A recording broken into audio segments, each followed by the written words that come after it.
नमस्कार दोस्तों, आज हम कुछ प्रश्नों पर चर्चा करेंगे जो आज भी इम्पॉर्टेंट होंगे और कुछ कन्फ्यूजन वाले क्वेश्चन हैं। ये प्रश्न जो हम कुछ प्रश्न देखेंगे ये आपके एग्ज़ाम के लिए बहुत ही इम्पॉर्टेंट होंगे। कुछ ऐसे प्रश्न हमने रखे हैं जिसके माध्यम से हम देखेंगे कि किस तरह एग्ज़ाम में लड़के बाहर हो जाएंगे अगर ये प्रश्न दे दे। एक दो प्रश्नों को हम रखा है और ऐसे ऐसे कई प्रश्नों को हम लेकर आएंगे थोड़ा थोड़ा करके, तो इन प्रश्नों पर आप विशेष ध्यान दीजिएगा, है ना। तो आज हम देखते हैं प्रश्न, जैसे ये भी प्रश्न आया है क्वेश्चन नंबर 1, क्वेश्चन नंबर 2, ये दोनों सबके सब प्रश्न एग्जाम में आए हैं। लेकिन देखिए कैसे प्रश्न पूछा है और किस तरह तमाम बच्चे, जब हुआ था एग्जाम तो बहुत से बच्चे इन क्वेश्चनों को गलत कर दिए थे, है ना, क्योंकि कंफ्यूजन क्रिएट हो गया था। अब देखते हैं कैसे कंफ्यूजन क्रिएट हुआ था कि मोहनजोदड़ो की नर्तकी किस तकनीक में कास्ट की गई है। ये बात कर रहे हैं जब मोहनजोदड़ो की जो कांसे की बनी नर्तकी है, और इस पर हमने चर्चा की थी। जो प्रश्न आया था कि अगर विश्व में पूछा जाए कि विश्व में धातु से निर्मित सबसे प्राचीन मूर्ति क्या है, तो आपके भारत में पाई गई एक सिंध घाटी सभ्यता में एक स्थल है मोहनजोदड़ो, जहां कांसे की नर्तकी पाई गई, वही विश्व की सबसे प्राचीन धातु से निर्मित मूर्ति है। एक तो ये आपको क्लियर हुआ, यानी सिंध घाटी सभ्यता के लोगों को मूर्ति का ज्ञान था, एकदम क्लियर ना, मूर्ति का ज्ञान था। ये भी क्वेश्चन आपका आ सकता है। और दूसरा की पूछा है नर्तकी किस तकनीक, अब जो पाई गई नर्तकी तो मूर्ति बनी है, तो मूर्ति किस तकनीक में बनाई गई, उसकी अलग अलग तकनीक है, तो उसकी बाद में चर्चा गई।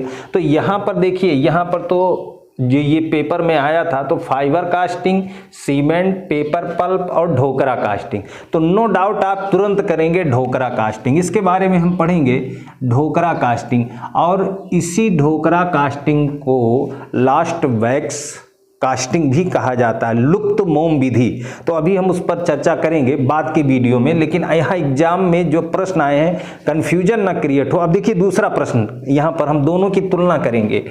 सिंधु घाटी से प्राप्त नर्तकी की मूर्ति, अब यहाँ से देखिए के बनाने की प्रक्रिया, यानी वही बात है किस तकनीक में कास्ट की गई, जो यहाँ प्रश्न पूछा था। वहाँ कह रहा है कि नर्तकी की जो मूर्ति बनी उसके बनाने की प्रक्रिया क्या थी। अब विकल्प पर ध्यान दीजिए, यहाँ विकल्प में तो कोई आपका क्लियर, नो डाउट कि यहाँ पर क्लियर हो जाएगा अगर आप पढ़े होंगे, Dhokra casting, last wax casting, लुप्त मोम विधि, सिरे परदू विधि, है ना। अब ये सारी विधियां आ गई, लेकिन अगर अब देखिए ये केबीएस 2023, इसी 2023 में जो आया था उसमें कैसे प्रश्न पूछ लिया कि सिंध घाटी से प्राप्त नर्तकी की मूर्ति बनाने की प्रक्रिया थी। और दोस्तों अगर ऐसा प्रश्न आ गया तो मान के चलिए कि अगर 100 बच्चों में से कम 70 बच्चे बाहर निकल जाएंगे। रेशियो अगर 100 बच्चे हो, 100 बच्चों का रेशियो, तो 70 से 80 बच्चे बाहर निकल जाएंगे केवल इसी एक प्रश्न को लेकर। क्यों? क्योंकि यहाँ देखिए जो ये प्रश्न पढ़ा कि ढोकरा कास्टिंग, मान लीजिए ये प्रश्न आप पढ़ के गए और जैसे ही एग्जाम में बैठे हुआ यही था, बहुत से बच्चे पढ़ के गए थे, पेपर में सॉल्व किए कि ढोकरा कास्टिंग, और जैसे ही केबीएस आर्ट 2023 के पेपर में बैठे तो वहां पे फिर आया कि सिंधु घाटी से प्राप्त नर्तकी की मूर्ति की बनाने की प्रक्रिया क्या थी, और यहाँ दिया ढोकरा कास्टिंग। और जैसे ही लोगों ने ढोकरा कास्टिंग देखा तुरंत ही गोला कर दिया, गोले में, और पेन से करना तो तुरंत ही क्या हो गया, तुरंत। क्यों? क्योंकि ये तो पढ़ के गए कि ढोकरा कास्टिंग, यहाँ भी कह रहा है ढोकरा कास्टिंग, तो अब तो सोचने की बात ही नहीं है। लेकिन अगला टर्म क्या कह रहा है, बलुआ कास्टिंग, लास्ट वैक्स कास्टिंग और नक्काशी। और जब पेपर में आया जो ऑफिशियल आंसर की, तो उसने लास्ट वैक्स कास्टिंग माना, और यही सत्य है, एकदम नज़दीक का जो मेथड है लास्ट वैक्स लुप्त मोम विधि।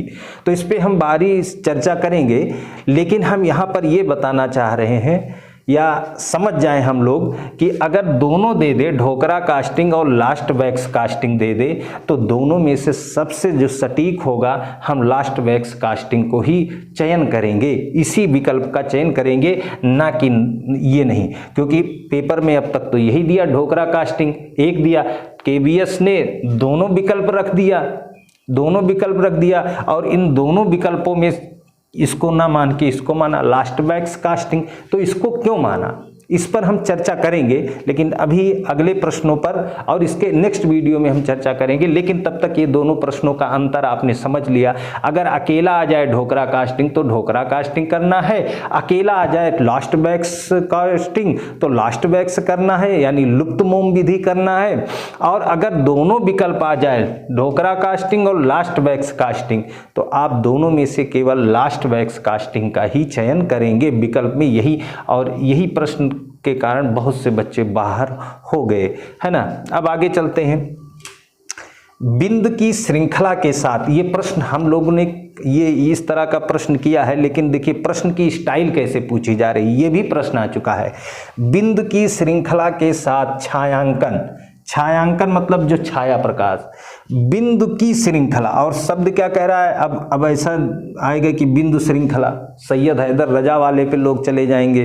ऐसे विकल्प में तो नहीं दिया है, अगर विकल्प में डाल दे तो बहुत से लोग बिंदु की श्रृंखला जैसे पढ़ेंगे तैसे ही तुरंत एस रजा का मार देंगे। लेकिन चलिए वो विकल्प में नहीं दिया है, कह रहे हैं कि बिंदु की श्रृंखला के साथ छायांकन कहा जाता है। अगर बिंदु की श्रृंखला, प्रश्न क्या कह रहा है कि अगर बिंदु है और उसकी एक श्रृंखला, श्रृंखला मतलब कई, उसी के जैसा कई, हमने मान लो ये बिंदु है, अब बिंदु की हमने श्रृंखला ऐसे कर दी, ऐसे कई श्रृंखलाएं बिंदु की श्रृंखला हमने कर दी। अब आपको याद आ रहा होगा, हम लोगों ने ये पढ़ा था, ये पिछली वीडियो में पढ़ चुके हैं। अगर ऐसे बिंदु की कई श्रृंखलाएं तैयार की जाती हैं तो उस श्रृंखला के साथ अगर हम कोई छायांकन करते हैं तो क्या कहा जाता है, हैचिंग कहा जाता है, क्रॉस हैचिंग कहा जाता है, स्टिपलिंग कहा जाता है कि प्रतिकृति।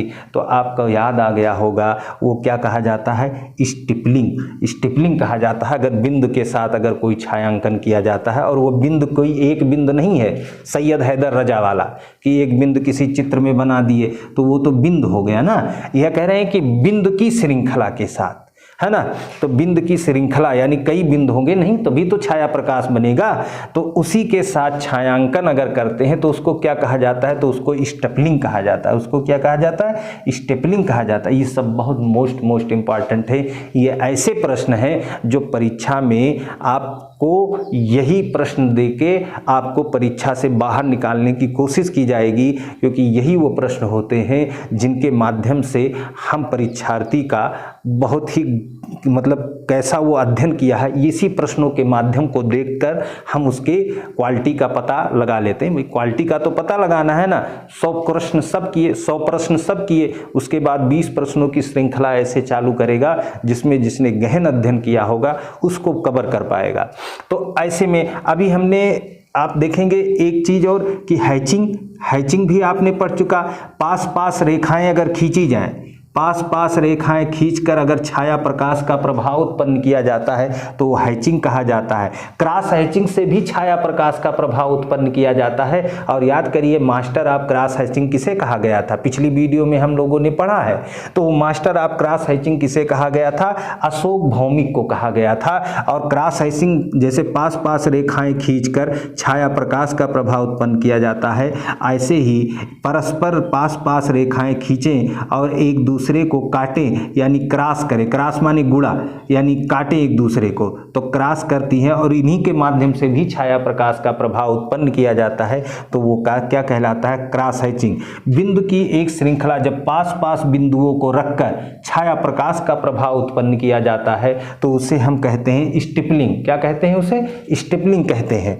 इसके साथ साथ आपको याद होगा एक और विधा है जिसके माध्यम से हम छाया प्रकाश का प्रभाव करके चित्र को द्विआयामी से त्रिआयामी प्रभाव में प्रयुक्त कर सकते हैं। यानी द्विआयामी चित्र तो द्विआयामी होता है, यानी उसमें लंबाई होती है, चौड़ाई होती है, लेकिन ऐसा हम प्रयोग कर देते हैं छाया प्रकाश का जिसके कारण उसमें गहराई का आभास होने लगता है, भ्रम होने लगता, होता तो नहीं है, एक भ्रम होता है ना। चित्र कभी त्रिआयामी नहीं हो सकता है, लेकिन उसमें ऐसा छाया प्रकाश के प्रभाव से हम उसमें त्रिआयामी प्रभाव ला सकते हैं। और एक और है जिसे हम कह सकते हैं परिप्रेक्ष्य के माध्यम से भी। ये परिप्रेक्ष्य भी क्या है, एक छाया प्रकाश का एक ऐसा है कि दूर की वस्तु को दूर की वस्तु को हम छोटा और पास की वस्तु को क्या कहेंगे, बड़ा दिखाएंगे, है ना। इस माध्यम से भी हम चित्र को, परिप्रेक्ष्य के माध्यम से भी हम चित्र को क्या द्विआयामी से त्रिआयामी दिखा सकते हैं। इसी तरह का एक प्रश्न, और आपको याद होगा छाया प्रकाश से आपको एक चीज और याद आ जाना चाहिए, एक है परदाज तकनीक, एक है परदाज, पा और दा और जा, परदाज टेक्निक है। ये भी एक छाया प्रकाश का प्रभाव उत्पन्न करता है। जो छाया प्रकाश होता है उसे एक नाम कहा जाता है परदाज, और ये मुगल काल में प्रचलित था। इसलिए कभी कभी प्रश्न आ जाता है परदाज का संबंध है किस शैली से है, मुगल शैली से, जैन शैली से, तो मुगल शैली से इसका संबंध रहा है। और परदाज तकनीक वस्तुतः किसके काल में आई, अगर मुगल काल के शासक में पूछा जाए तो ये परदाज तकनीक जहांगीर के शासनकाल में इसका प्रयोग किया गया था, परदाज तकनीक का। तो किस तरह से हम लोग छाया प्रकाश का प्रभाव देखते हैं कि छाया प्रकाश किन किन माध्यमों से, हैचिंग से भी, क्रॉस हैचिंग से भी, स्टेपलिंग से भी, परिप्रेक्ष्य से भी, परदाज के माध्यम जो मुगल काल है, इन सब माध्यमों का प्रयोग करके हम चित्र में दो आयामी चित्र को त्रिआयामी प्रभाव वाला दिखा सकते हैं। इसी से एक संबंधित और प्रश्न आया था। देखिए क्या प्रश्न आया, क्या आया है, त्रिआयामी आभा युक्त चित्र है। अब आपको बताना है, ये प्रश्न आया हुआ है, सब प्रश्न आए हुए हैं ना, उन्हीं प्रश्नों से हमने चुन के लिया है कि इकट्ठा रहेगा, प्रश्न के रूप में रहेगा तो आपकी बेहतर बुद्धि काम करेगी। जैसे कह रहे हैं कि त्रिआयामी आभा युक्त चित्र है, तो त्रिआयामी आभा युक्त यानी कौन सा ऐसा चित्र है, अगर वास्तु चित्र हो, लिथोग्राफी से बना चित्र हो, इम्पेस्टो से बना चित्र हो, या स्केचिंग आप पढ़ चुके हो ना, एकदम जो हमने बताया था कि शीघ्रता से की गई रेखा खींची जाए, शीघ्रता से ऐसे रेखा खींची जाती है, उसी को स्केचिंग कहा जाता है। क्या उसके माध्यम से भी त्रिआयामी दिखा सकते हैं, क्या लिथोग्राफ से दिखा सकते हैं, क्या वास्तु पद्धति का प्रयोग करके हम चित्र को त्रिआयामी बना सकते हैं, क्या इम्पेस्टो तकनीक का प्रयोग करके हम चित्र को त्रिआयामी बना सकते हैं, ये आप बताना होगा। आपको क्या बताना होगा, अगर आप जानते हो तो वास्तु जल रंग की एक विधा है जिसके माध्यम जो बंगाल शैली में प्रयोग किया गया था, तो वहाँ पर तो इससे कोई माध्यम नहीं। लिथोग्राफ जो प्रिंट किया जाता है, पत्थर के पर स्याही लगाकर छपाई की जाती है, प्रिंटिंग का एक मेथड है, यहाँ भी त्रिआयामी प्रभाव नहीं किया जा सकता है। न स्केचिंग तो है किसी भी वस्तु की बाह्य आकृति को शीघ्रता से खींच दिया जाए, रेखा है ना, तो शीघ्रता से यानी तीव्र प्रवाह जो हो रेखा में, तो वो स्केचिंग हो जाएगा।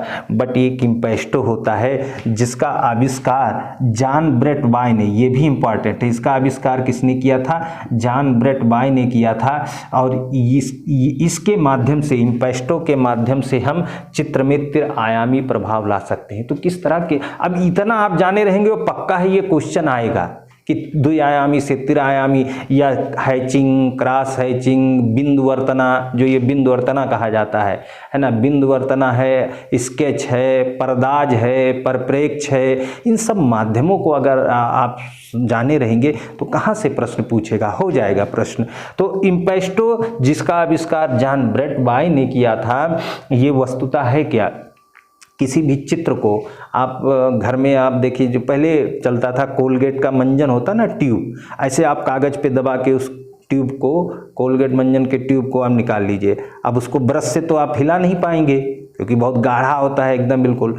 तो ऐसे माध्यम से इसको करने के लिए हम नाइफ या स्टेपुला आएगा, इसको हम पढ़ेंगे। नाइफ माने चाकू के माध्यम से उसको ऐसे खिसकाएंगे, है ना, तो मोटा रहेगा, वो मोटा होता है। इम्पेस्टो जो कलर होता है वो मोटा होता है, उसको ब्रश से आप नहीं यूज कर सकते हो, उसको केवल नाइफ या स्टेपुला से उसको आप चित्र को बना सकते हो। तो उस माध्यम से आप त्रिआयामी प्रभाव प्रयुक्त कर सकते हो। तो ये आपका ये 4 क्वेश्चन है। हो सकता है शाम को भी एक वीडियो हम डाल देंगे, क्योंकि कल वीडियो नहीं डाल पाए थे, तो एक वीडियो आप किसी समय भी डाल देंगे। तब तक इतने प्रश्नों का हमने जो दिया है, तब तक हम लोग इन प्रश्नों को देख लेंगे, पढ़ लेंगे, और पिछली वीडियो के कुछ प्रश्नों को आप पढ़ लीजिएगा, याद कर लीजिएगा। तब तक एक प्रश्न है, हमने जब देखा था कि कुछ कलाकारों की अपनी विशेषताएँ हैं, जैसे बिंदिया का प्रयोग करती हैं भारती खेर, माथे की पर जो बिंदिया लगाती हैं लोग, औरतें, उनका प्रयोग अपनी रचना में भारती खेर करती हैं। स्टील के बर्तनों का, जिन्हें बर्तनवाला कलाकार कहा जाता है, इसका प्रयोग करते हैं सुबोध गुप्ता, जो स्टेनलेस स्टील का प्रयोग किया जाता है। मेडिकल उपकरणों का, यानी जो ऑपरेशन थिएटर में जिन उपकरणों का प्रयोग किया जाता है, या आयरन नेल आर्टिस्ट यानी पहला नेल कलाकार, लोहे की कीलों वाला कलाकार जिसका नाम है वाजिद खान, वो उनकी अपनी एक विशेषता है। ऐसे ही एक्रेलिक सीट और प्लास्टिक सीट का प्रयोग करने वाले केजी सुब्रमण्यम, जिनकी अपनी एक विशेषता है, धरातल का इसी रूप में वो प्रयोग करते हैं। ये सब बहुत ही इम्पॉर्टेंट है, बहुत बहुत बहुत इम्पॉर्टेंट है। इन्हीं को आप अगर ऐसे याद किए रहेंगे तो नो डाउट की परीक्षा में आपको कोई रोक नहीं सकता है। लेकिन ऐसे ही क्रम बना लीजिएगा कि इसी तरह पूरा याद रहे। एक अगला प्रश्न आपके लिए दे रहा हूँ, वो कौन सी ऐसी महिला कलाकार है, इनकी एक अपनी विशेषता है, वो कौन सी ऐसी महिला कलाकार है जो जूट की रस्सी, हम अगर कहें तो वो क्या करती हैं, उनका हम माध्यम बता दे रहे हैं। वो जूट की रस्सी, जूट की रस्सी हो, सुतली हो, डोरी हो, है ना, सन की डोरी, डोरी किसकी, सन से पहले देहातों में, ग्रामीण क्षेत्रों में पहले सन से रस्सी भरते थे, जो जानते होंगे वो जानते होंगे। तो जूट की रस्सी, सुतली, डोरी, मैक्रोम, इसी सन को मैक्रोम करके कभी कभी आ जाता है, मैक्रान या मैक्रोम दोनों भी। ऐसे भी पूछ सकता कौन सी कलाकार है जो अपनी कलाकृतियों में मैक्रोम का प्रयोग करती है, बस बच्चा उलझ जाएगा ये मैक्रोम कहाँ से आया। इसी सन की रस्सी को, डोरी, सुतली, इनका प्रयोग करके वो अपनी कलाकृतियों का निर्माण करती हैं, जो MS विश्वविद्यालय से पढ़ी हैं, जिनके गुरु KG सुब्रमण्यम, यानी जिन्होंने एक्रेलिक सीट और प्लास्टिक सीट का प्रयोग अपने चित्र निर्माण में किया था। तो ऐसे प्रश्नों को आप कमेंट करिएगा, जरूर भेजिएगा, प्रश्न कोई दबाव नहीं है, लेकिन आप अगर भेजोगे इसलिए नहीं कि हमारा कमेंट शो करे ज़्यादा, इसलिए कि इसी बहाने एक एक प्रश्नों को माइंड अलर्ट रहेगा, और माइंड अलर्ट करने के ये सब बहाने हैं, तो माइंड को अलर्ट करते रहिएगा। तो इसको आप भेजिएगा कि कौन है वो महिला कलाकार जिनकी अपनी ये विशेषता है। तो तब तक के लिए धन्यवाद, जय हिंद।